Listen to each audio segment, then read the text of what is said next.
Olá, ortodontistas. Sejam muito bem-vindos a mais uma aula semanal para quem quer aprender a diagnosticar, planejar, tratar e finalizar casos com excelência, acelerando seus resultados e faturar mais com a ortodontia. Hoje não é uma live sobre técnica, nem sobre aparelhos e nem sobre tratamentos. Hoje eu quero começar uma pergunta um pouco desconfortável. Por que alguns ortodontistas com 5, 10, até 15 anos de experiência ainda relatam insegurança ao planejar determinados casos? O problema raramente é técnico, o problema é estrutural. Nós fomos treinados para executar os procedimentos. Nós aprendemos a colar, alinhar, a distalizar, expandir e ancorar, mas poucos foram treinados para estruturar um raciocínio clínico. E aqui está o ponto central. O conhecimento acumulado, ele não garante que a sua decisão seja estruturada. Você até pode saber muito e ainda assim não ter um método. E para quem não me conhece, eu sou Rogério Mitsudo, ortodontista, atuo há mais de 25 anos nessa área. Fui professor assistente do curso de especialização de ortodontia e trabalho diretamente com planejamento ortodôntico aplicado à realidade do consultório para você faturar mais. Hoje você vai entender o que realmente define um método de planejamento, porque muitos métodos são apenas protocolos disfarçados, como transformar informação e organização mental e quais são os 6 pilares que tornam um método sólido e previsível. E você sente que seu planejamento hoje ele é sistemático ou ele é intuitivo? A cultura da técnica, o vilão invisível. Então, existe um problema silencioso na ortodontia contemporânea. O pessoal valoriza muito a técnica acima do raciocínio. Então, tem muitos cursos que prometem que dominar alinhadores, dominar a ancoragem esquelética, dominar determinada filosofia, determinada técnica, tipos de aparelhos, mas quase ninguém ensina como organizar a decisão clínica, como planejar um caso ortodôntico independente da idade do paciente. Isso gera um efeito perigoso. O ortodontista aprende várias ferramentas, várias mecânicas, mas não sabe qual usar, e quando usar ou por que usar. Então, a mecânica, sem uma organização, ela vira tentativa. Se você já terminou um caso pensando, pô, funcionou, mas não sei exatamente o que aconteceu, por que aconteceu. Quer dizer que você que não tinha um método, você tinha o quê? Somente uma execução. Então, assim, quantos aqui já mudaram a mecânica no meio do caso porque estava travado no tratamento? O que é de fato um método? O método, ele não é protocolo fixo. O método não é uma sequência lógica obrigatória de pensamento. O método, ele deve aumentar a previsibilidade dos resultados, aumentar a objetividade, ele deve organizar as prioridades do tratamento e alinhar o diagnóstico e a mecânica. Então, sem o método, o profissional reage. Com o método, ele conduz o caso clínico com mais segurança e tranquilidade. Agora eu quero que você pense comigo. Se alguém pedisse para você escrever o seu método que você usa no seu consultório em 10 passos claros, você ia conseguir? Se a resposta é não, você depende de intuição. E é lógico, a intuição clínica ela é valiosa, mas ela não pode ser a base dessa estrutura de planejamento. E agora nós vamos entrar nos 6 pilares. Então, esse é o pilar um, o diagnóstico hierarquizado. O diagnóstico ele não é só uma coleta de dados. Ele é organizar esses dados de acordo com a sua relevância. Então, um método validado ele exige responder sempre na mesma ordem. Qual é a queixa principal do paciente? Ele é dentário, esquelético ou funcional? O que isso causa e qual a consequência? Qual o impacto estético e funcional que ele gera?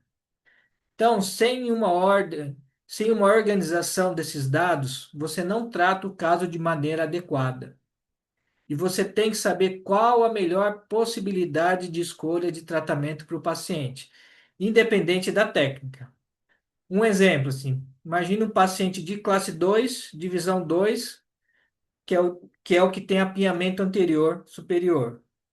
Se você trata primeiro o apinhamento, os dentes anteriores eles vão o quê? Protruir e inclinar para vestibular.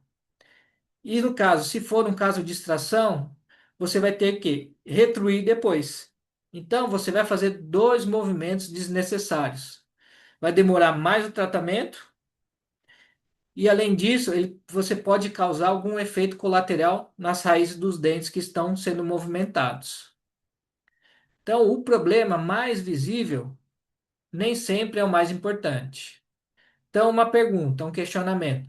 Você costuma definir qual é o problema primário do seu caso? Qual problema você vai tratar primeiro? Segundo pilar, objetivos estruturados.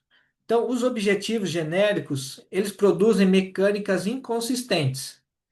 Já os objetivos estruturados, eles precisam ter uma direção, tá? O que vai ser tratado, precisa ter um limite, até onde você consegue ir, até onde você pode ir com esse tratamento, e o critério de sucesso.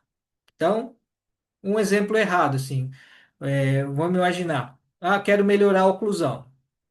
Já o certo, já sendo mais específico, é corrigir a correção, a relação sagital, preservando o perfil e controlando a dimensão vertical. Então, quando esse objetivo ele é claro, a mecânica deixa de ser uma tentativa. E você terá a liberdade para escolher entre vários procedimentos qual é o melhor para o paciente. Então, uma virada de chave, sim. O objetivo mal definido gera mecânica aleatória. Tá? Um exemplo clássico.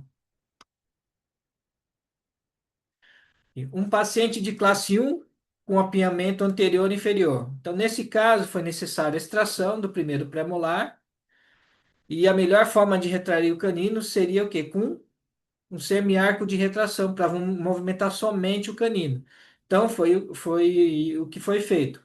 Então, se tivéssemos utilizado os arcos retos, esses incisivos, e eles iam o quê? Protruir, tá?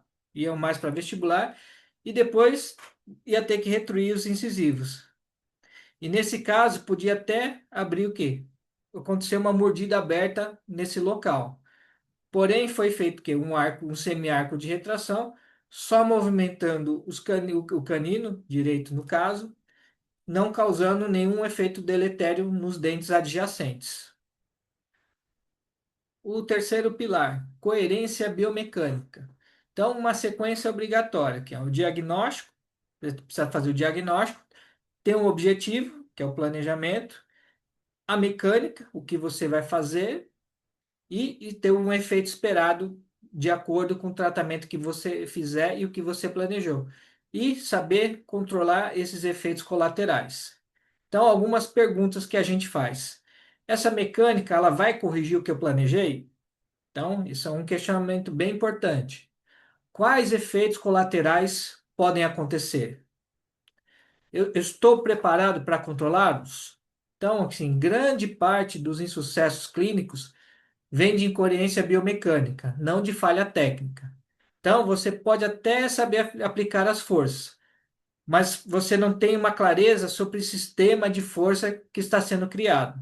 Então, você tem que sempre pensar no tipo de força, no grau de força que você está fazendo, para saber como é que vai ser a resposta. Então, você precisa saber tratar desde crianças até pacientes adultos com falta de dentes para reabilitação.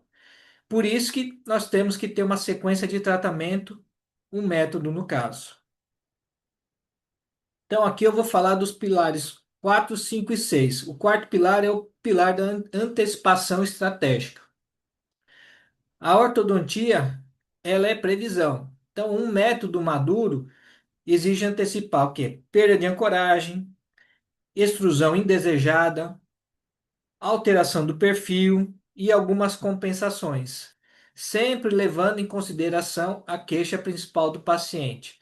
Porque, dependendo da queixa, nós não conseguimos resolver somente com tratamento ortodôntico. Talvez tenhamos que intervir com algum procedimento cirúrgico. E aqui uma frase assim: planejar é prever algum efeito colateral.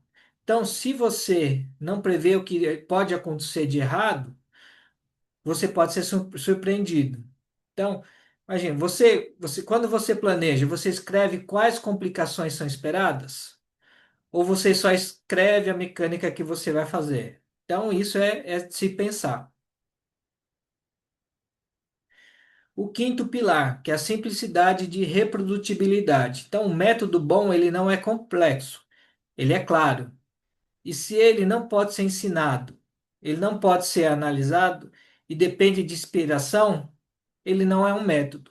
Então, o planejamento, ele deve permitir que se escolha entre os vários procedimentos possíveis para tratar o mesmo problema. Qual é o que vai ter menores efeitos deletérios para o paciente? E o sexto pilar, que é a revisão contínua. O planejamento ele não termina somente na instalação do aparelho. Um método maduro ele exige o quê? Etapas de validação clínica. Então, umas perguntas que a gente tem que sempre fazer. O caso ele está evoluindo como previsto? O padrão de resposta biológica está adequado? A estratégia inicial ainda faz sentido? Sem revisão, até o método pode não evoluir. E com revisão, nós conseguimos adaptar melhor a resposta biológica do paciente. Então, o planejamento, ele não pode ser baseado em um tipo de material específico. A ortodontia é célebre em criar verdadeiros mitos sobre a superioridade de alguns materiais sobre usados anteriormente. Então, recapitulando os seis pilares aqui, um bom método, ele precisa ter um diagnóstico hierarquizado, tá? Organizar dados por relevância clínica, objetivos estruturados, direção clara, limites e critérios de sucesso, coerência biomecânica, alinhamento entre diagnóstico e mecânica, antecipação estratégica, prever complicações e efeitos colaterais, simplicidade, ele tem que ser claro, ensinável e reprodutível, e sempre tem que ter uma revisão contínua, validação e adaptação periódica. Mas, acima de tudo, ele precisa transformar conhecimento em decisão estruturada. Então, foi exatamente por observar profissionais tecnicamente excelentes, mas inseguros no planejamento, que eu criei a OrthoLegacy. A OrthoLegacy, ela não é um curso, ela é um acompanhamento, porque o curso ele entrega conteúdo e acompanhamento ele entrega transformação no raciocínio clínico e acelera seus resultados tanto clínico quanto financeiro. E nesse programa, o foco não é te dizer o que fazer, é te ensinar o que é pensar, a decidir e validar seu planejamento. E nós vamos trabalhar com discussões de casos reais, direcionamento individual, análise estratégica de decisões clínicas e estruturar o seu raciocínio. E o principal, acompanhamento para garantir a sua evolução. Então, o objetivo não é criar dependência, é criar autonomia estruturada. Porque nós vivemos na era do para ontem, a gente quer tudo mais rápido. Então, a gente quer resultado rápido, decisões ágeis e conquistas imediatas. Então, por que aceitar lentidão na nossa vida profissional? Se hoje ele é possível encurtar o caminho, acelerar resultados e alcançar nossos objetivos antes, por que adiar a tranquilidade, a segurança financeira e a qualidade do que nós desejamos? Então, você não precisa esperar anos para viver o que pode começar a conquistar agora. E as vagas, elas são limitadas porque esse direcionamento e o acompanhamento, eles são individuais. E o processo começa com o formulário. Esse programa, ele é para quem entende que crescer clinicamente exige confronto e não conforto. Agora, se esse programa de acompanhamento faz sentido para você, se você percebe que precisa estruturar seu planejamento e a condução dos seus casos, então preencha esse formulário. Então, para finalizar, o planejamento sozinho ele é possível. Porém, planejar com direcionamento e acompanhamento, ele acelera seus resultados, tá? Se faz sentido para você, preencha o formulário que eu entro em contato com você.